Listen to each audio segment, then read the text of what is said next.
L'évolution se répète. Il y a 20 millénaires, vivaient partout sur Terre des peuples nomades. Ceux-ci chassaient et s'installaient partout au gré des opportunités. Hélas, ceux-ci ne trouvaient pas toujours un site pour dormir chaque nuit. C'est alors que certains d'entre eux, plutôt malins, eurent l'idée de regrouper les sites dans de grands espaces pour accueillir tous les autres chaque nuit. On les appela des hébergeurs. Les hébergeurs furent rapidement victimes de leur succès et durent agrandir la taille de leurs grottes. Cependant, ce ne fut pas sans certains problèmes.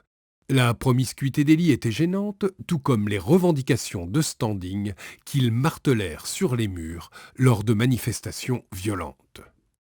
Chacun commençait à demander davantage d'intimité et d'espace. C'est alors que les hébergeurs durent s'adapter. Ils proposèrent des logements de plusieurs tailles et totalement dédiés à chacun. Chacun pouvait alors vaquer à ses occupations.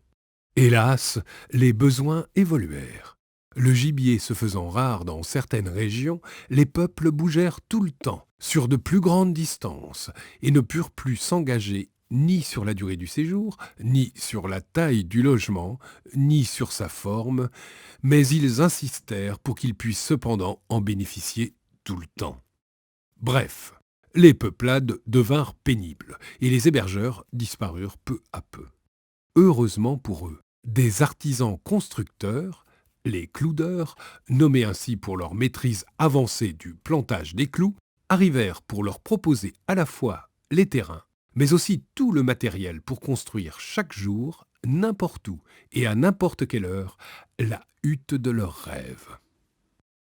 Malgré ces incroyables progrès, ça ne fut pas suffisant. La génération suivante ne voulut même plus s'occuper de construire ces huttes adaptables, ni même les maintenir. Ce qui comptait pour elle était d'imaginer et surtout de développer la décoration d'intérieur. Les huttes s'adapteraient magiquement à leur projet. Sacré prodige que seuls quelques grands chamans, originaires au départ d'Amérique, purent exaucer grâce à leur fameux tour de passe-passe. Les peuplades purent tous alors se concentrer sur leurs loisirs d'aménagement et de peinture, réalisés principalement avec les doigts. C'est pour cette raison que les historiens appellent cette période la transformation digitale. Quelques millénaires plus tard, l'histoire se répète.